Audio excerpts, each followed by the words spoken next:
Guys, good morning from Venice of all places. You never thought that you would see me here. And actually I gotta pay attention to the volume now because it's currently 3:56 in the morning and I definitely don't want to wake up the two locals that live in this part of Venice. The only reason why I'm up at such an ungodly hour is because I've gotta catch a flight. And where in the world am I flying to today?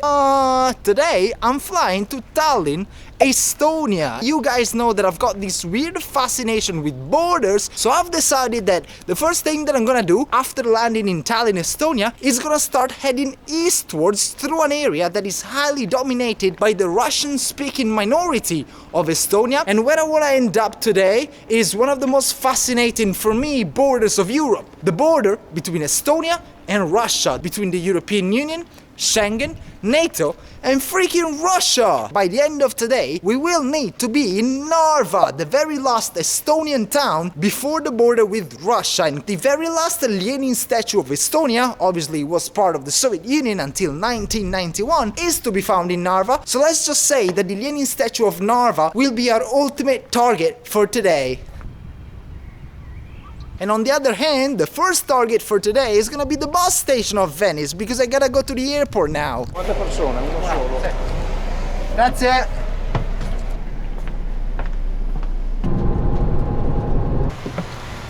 Ciao, buona giornata. That was a fairly quick trip from Venice proper to Venice Airport, Marco Polo Airport, which I absolutely freaking love, by the way, as a name for an airport like this, just because it reminds you of all the explorations, of all the great explorations of the past. And it's very so much fitting on a day like this when we're just about to embark on our great exploration of Estonia, which is a trip that I'm incredibly excited about. I literally have no clue what's gonna happen. To be honest, I haven't done any research, so I haven't actually researched if you can get to Narva and to the last standing statue of Lenin in Estonia from Tallinn with public transport. So I just don't know what's gonna happen. We might get beaten up. We might get beaten up by angry Russians, or on the contrary, we might get beaten up by angry Estonians if we were to speak Russian at the wrong time. That would be very fun. And by the way, I'm gonna check in now and then I'm gonna try and catch some sleep while on the plane because I'm absolutely tired. And then I guess I'll see you on the other side of Europe. Alligator, see you later. L'app mi diceva che il check-in online non era disponibile. Palermo? Tallinn. Salve. Salve, il documento, grazie.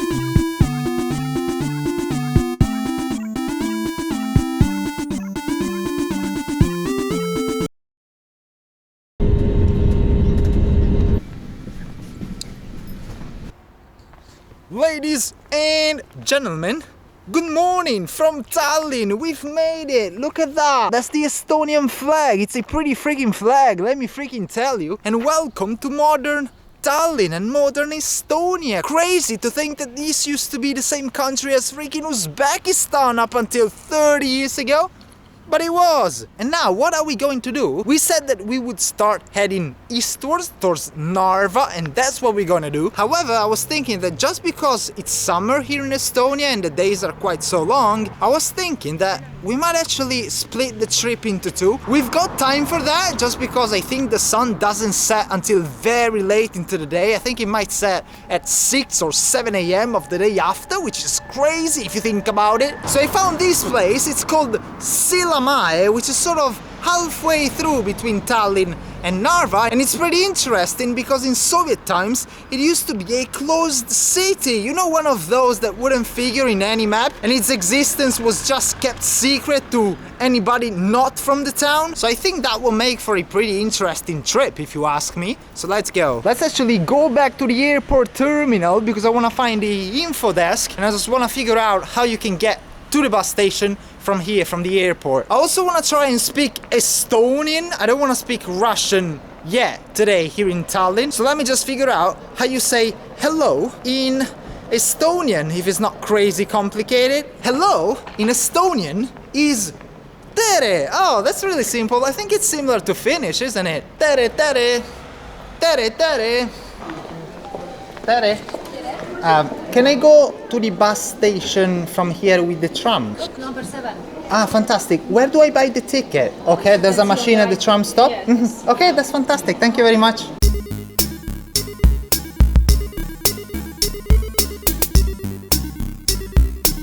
Do they have trams like this in Uzbekistan? I don't know, maybe not. I've never been, how would I know? But it's still mind-blowing that Estonia, freaking Uzbekistan, used to be the same country up until 30 years ago. What you can find in Uzbekistan as well, however, are these pятиэтажники, highly likely dating back to the Soviet era, like this. So you can still find some of these in Tallinn, and I'm sure that there are way more of these that you can find in the areas of the country that are the closest to the Russian border. So I'm actually so curious to see what Estonia looks like closer to Narva. And we have just now made it to the Bussijam, to the bus station of Tallinn. Where are all the marshutkas that you can find in any bus station of any post-Soviet country? There isn't any here. And also, we've just learned our second word in Estonian, which is Bussijam. Obviously now we know tere, which means hello, and now we know how to say bus station in Estonian as well. Bussijam. Now let's go and inquire for a ticket to the closed city of Sillamäe in the Russian part of Estonia. Tere, can I speak English? I wanna go to Sillamäe. You know the place? Did I get that right? Sillamäe. When is the next one? Next, 11:30. Okay. Yeah, I'll get one, please. 11:30 and platform 8. Okay, how do you say thank you in Estonian? Aitäh. Aida? Aida? Aida. I've got myself a ticket from Tallinna Bussijam, Tallinn bus station, to Sillamäe Bussijam, Sillamäe bus station. I think our bus is one of these actually. I'm traveling with this company named Lux Express, and these buses are all Lux Express. Wow, maybe I'm traveling the Lux today. Wow, can you imagine? I'm traveling in luxury. A luxurious trip to a former closed city of the Soviet Union. Doesn't get any better than that. Tere? Yeah. 36? Okay, Aida. Well, we are traveling in luxury indeed. Look at this. We've got the equivalent to in-flight entertainment. We've got movies. Loading, loading, loading, loading. Oh, we've got Anna Karenina. That's very fitting for this part of the world. Yeah, I was actually planning on telling you something about the history of Sillamäe, of this former Soviet closed city that we're going to visit just now. But I have to say, it's so freaking hot inside of this bus, and I'm like, I definitely didn't imagine that it would be this hot in Estonia, even if it's summer. So I feel like I'm really sleepy now, and I think I'll catch a couple of hours of sleep, and I will tell you a bit more about the history of this place when we get there. It'll be fun, I promise.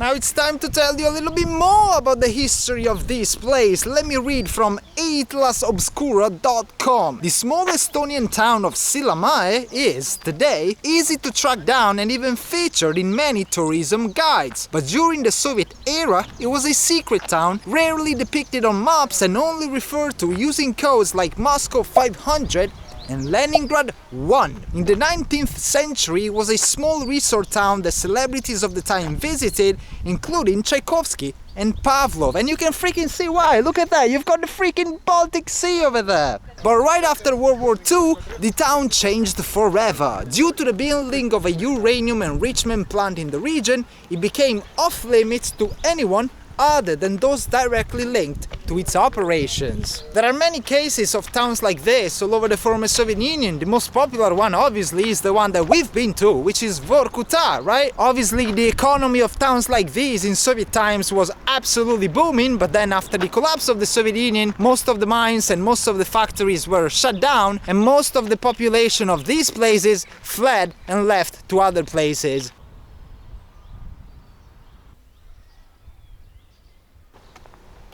I guess this already looks more like Uzbekistan. There's nothing that I enjoy more than spending my Saturday afternoon visiting a former closed Soviet city where the biggest uranium refining factory in the Soviet Baltics used to be up until 30 years ago. Wow, this is real Estonia, this is rural Estonia, look at this. This place has such a weird vibe because on one hand you've got a few Soviet monuments that you could see anywhere in Russia, for example, like this one. Right behind me you've got a typical Khrushchevka like that, but then if you look over there you've got your typical shopping malls of any, I don't know, Scandinavian country or whatever. It looks so much like a weird mix of culture, this place. Obviously there are so much stuff that we can find interesting in terms of Zabroshki, abandoned buildings and just interesting architecture, but I don't know, it's such a weird vibe. Guys, I think I might have just found the most fascinating Soviet monument of all, right here in the main square of Silamai. Look at this! I told you that the history of this town is highly connected to the industry of uranium refining, and this is why you've got this statue of a Soviet worker with really nice abs, let me tell you, holding a couple of atomic orbits, and those are obviously atoms of uranium, representing the history of the former Soviet closed city of Eastern Estonia. And this monument was put here in 1987, 4 years before the Soviet Union was due to collapse, and it's still standing here today. I think this is actually the first time that I see the inscription of a Soviet statue being reported in both Russian, as you can see here, and Estonian as well down here. That is quite interesting.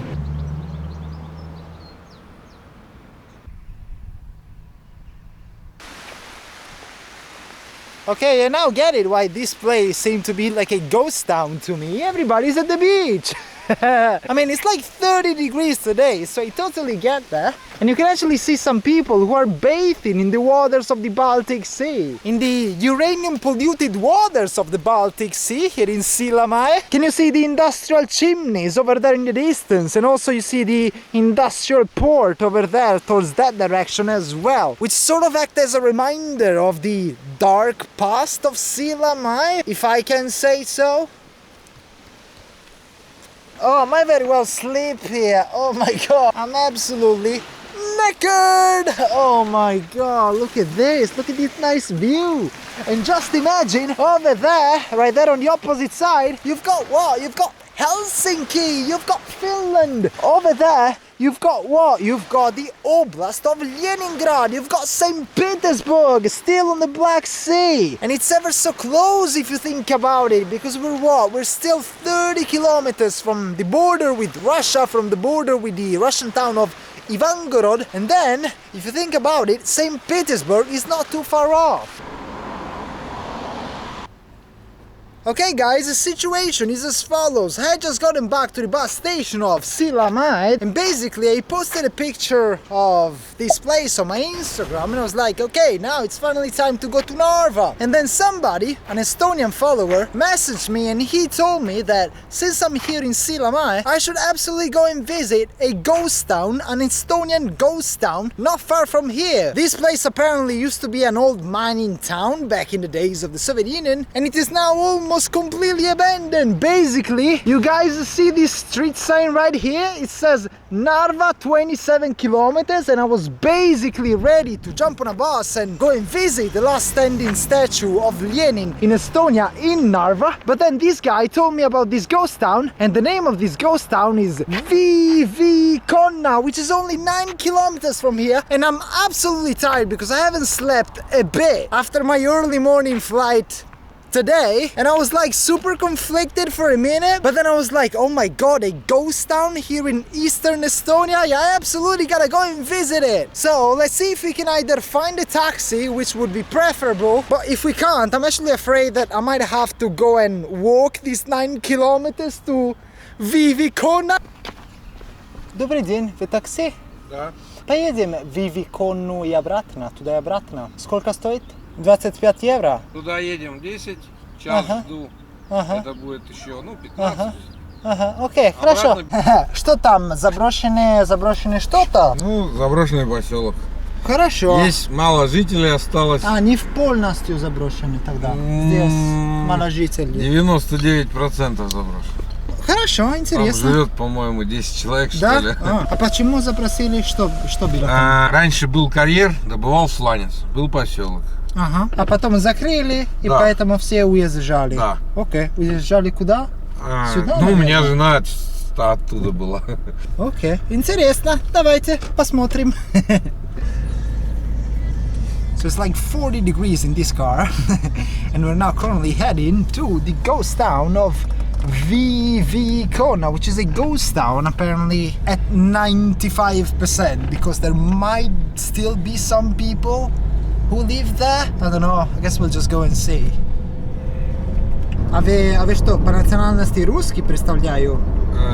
Здесь Нарва и Соломея, ну тут 95% русские. Ага, общаюсь на русском с людьми, а они говорят, понимают по-эстонски, если они граждане Эстонии? Не всегда. Не всегда. Например, вы, значит, родной язык русский, Единственный. а по-эстонски говорите? Очень мало. Да? О, интересно. Была почта, почтовое отделение. Oh, wow. So this Оно used to же- be the post office. Да, вот Okay, это почтовая. Почта. А вы думаете, что можно войти в здание? Не знаю. О, а здесь магазинов не больше нету, Один конечно. был. Один был, а сейчас не Сейчас больше здесь нету. ничего. Вот это была больница. And it's Vorkuta 2.0 all over again. Only that time that we went in Vorkuta, it was still sort of around this time of day. It was summer, but there was snow on the ground, and that day was very grey and cloudy. So the streets of Vorkuta looked much scarier than the streets of this place, Vivikona. I think I got that one right. And basically, I asked the taxi driver if he could take me to this place, wait for like half an hour or 1 hour for me to just go and have a look around the abandoned buildings of Vivikona, and then when I'm done, I'll just go back to the car and I'll tell him, look, I'm done, let's go back now. Wow, look at this place. This surely was, I don't know, an office of some sort. That used to be the door. And then, obviously, you've got these big windows right here. It was only one floor, so I don't imagine this one being some sort of house. But what I can see is that there is a massive bone. What the heck is this one doing here? Oh my god, that's creepy. What the heck? I don't even want to get too close because I fear diseases of some sort. What the heck? And can you see that? It says there Smert written there on the wall in red ink. What the heck? Smert means death. Oh my god, I'm scared. Where the hell did I end up?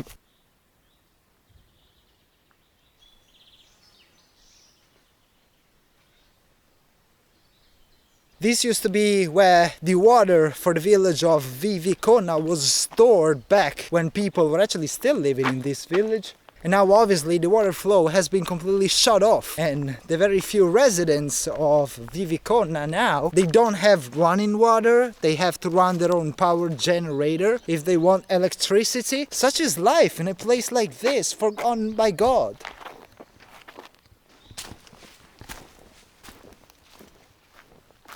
I think the taxi driver was telling us that this used to be either the Balnica, the hospital, or the shop. I don't remember at this moment. But yeah, this used to be the main entrance, and then you had loads of windows over there, to be honest, both on that side and on that side too. We can't get inside because everything is completely fenced off.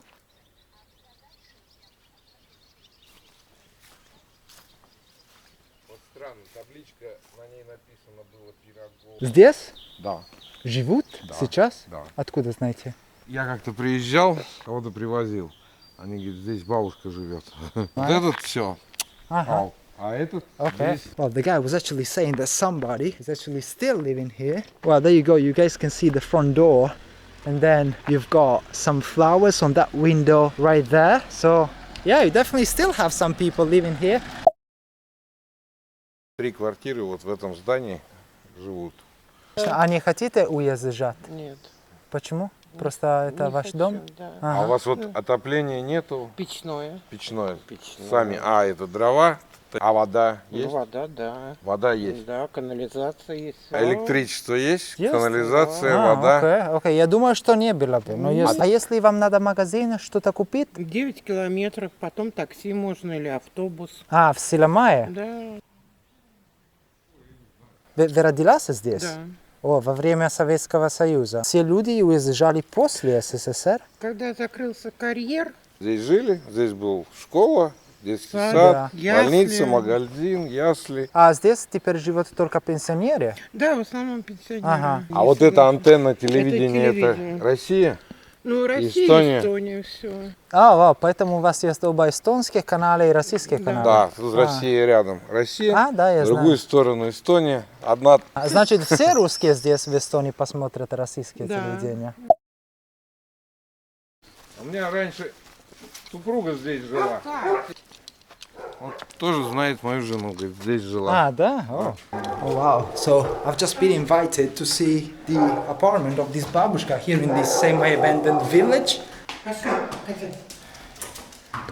Это большая или это маленькая? Вот сюда, это А, это печка. да, печка. Такая. Сюда дрова закидываем. Ага, понимаю. А какие температуры зимой здесь? Ну, бывает и 30. Так мало. Минус 12. 30? Да. О, А вау. когда море рядом, у нас минус 20. А сюда, если ехать, здесь минус 30. А у вас оба все эстонский и русский паспорт или как? У меня серый. Серия не это как? гражданин, не...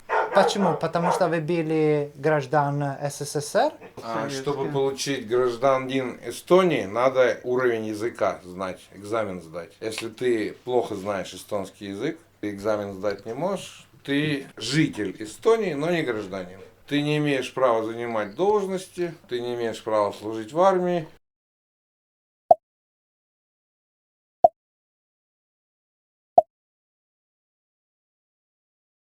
Can you guys imagine Как и not хотел. having a passport, like not having any citizenship in this world? It's crazy, isn't it?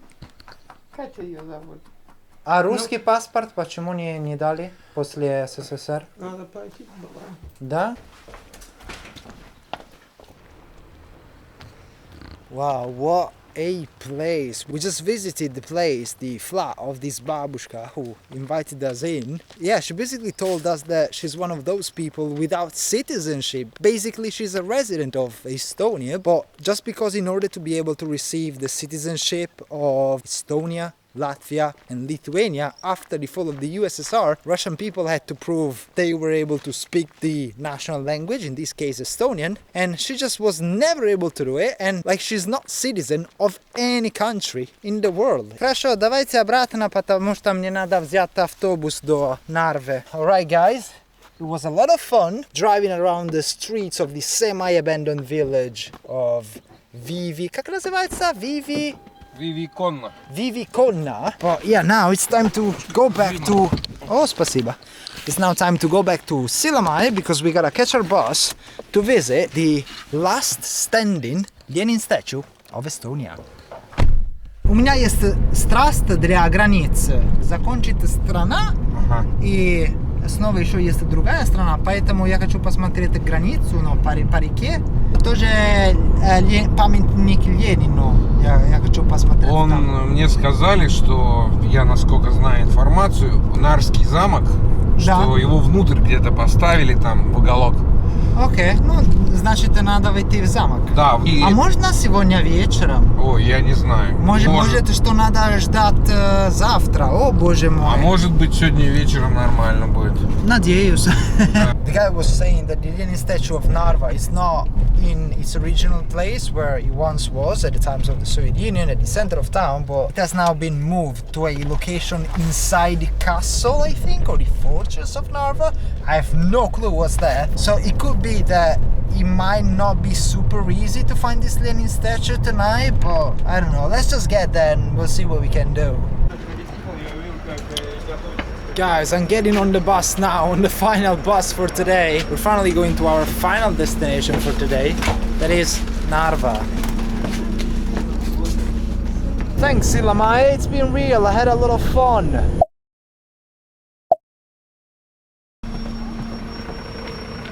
Border lovers of the whole world, rejoice! We have made it to Narva. We have made it to the point where Estonia ends. Well, not quite actually. What I want to do now is walk from the bus station of Narva to the actual border between Estonia and Russia. I think it's a 15-minute walk from here, and I have to say it won't be the easiest 15-minute walk ever, just because I'm so freaking tired, and every step that I take with my legs in these conditions is just absolute agony. I can't wait until I see this goddamn border, and then I'm gonna check into a hotel right away, and then I'm gonna sleep 14 hours straight. Oh my god. But first, let's go to the border. Well, actually, just because obviously I haven't got any accommodation booked for tonight, let me just make sure that I get myself a room first, and then I'll deal with the border later, just because I'm tired as hell and I definitely don't want to sleep rough tonight. Please, at least that. Hey yo, that's nice architecture.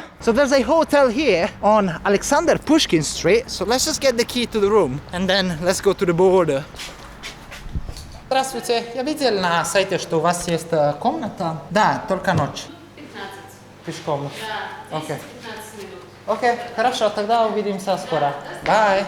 Alright, so happy days, I've got myself a room. I won't be sleeping on the street tonight. And now it's definitely time to go where the European Union ends.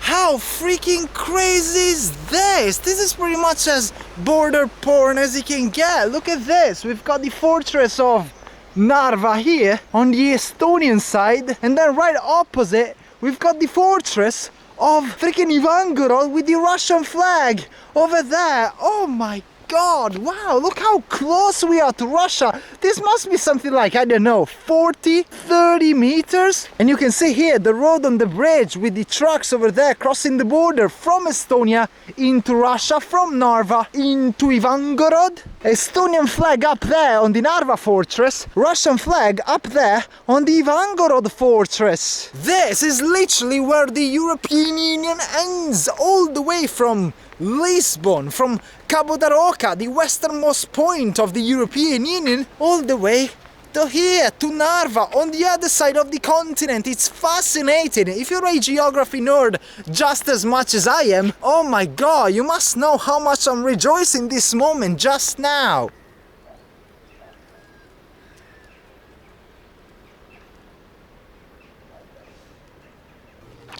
So what, mission accomplished? Nah, not quite yet.